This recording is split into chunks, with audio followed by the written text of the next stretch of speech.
If this feels like you and you're still lost, don't scroll past this. Now, if you're a Gemini sun, your mind is your greatest strength and your biggest weakness. ঠিক যেন সোনার পাথর বাটি, জানেন তো? And now, if you're constantly thinking and still not finding clarity, you know you're not thinking. You are escaping. যদি আপনার সূর্য রাশি মিথুন হয় তাহলে ক্ষুরধার বুদ্ধি, পরিশীলিত ভাষা, সুমিষ্ট উচ্চারণ এবং শব্দ চয়নের অসাধারণ দক্ষতা আপনার রাজমুকুট। জ্যোতিষ, গণিত, সঙ্গীত সেই রাজমুকুটের অত্যন্ত মূল্যবান রত্ন। কোনো কিছু শেখা এবং কোনো সিচুয়েশনে মানিয়ে নেওয়ার ক্ষেত্রে আপনার গতিবেগ আলোর মতো। কিন্তু সমস্যাটা এখানে, your mind never stops.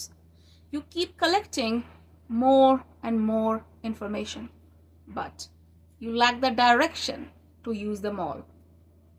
আপনার এই দোদুল্যমান মনই আপনার গতি রুদ্ধ করে দাঁড়ায়। একটু লক্ষ্য করলে দেখবেন মিথুনের বিপরীতে আছে ধনু। ধনু হলেন গুরুর মূল রাশি।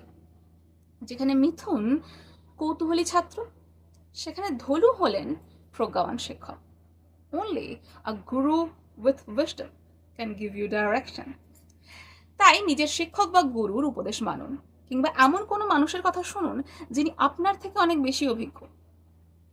এই দিশাই আপনাকে আপনার অনন্ত তথ্যের চক্রব্যূহ থেকে মুক্তির পথ দেখাবে।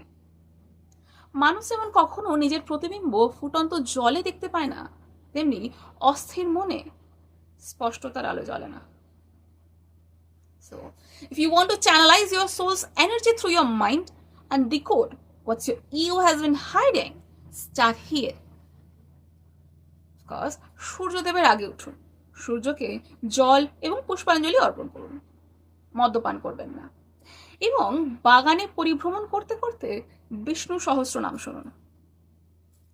This will discipline your mind and your thoughts will finally start serving you. এবার আপনি কি সত্যি সমাধানের জন্য ভাববেন, নাকি ভাবনার মেঘের আড়ালে মেঘনাদ হয়ে লুকিয়ে থাকবেন? সিদ্ধান্ত আপনার। আজ এ পর্যন্তই, দেখা হচ্ছে পরবর্তী অধ্যায়ে। নমস্কার।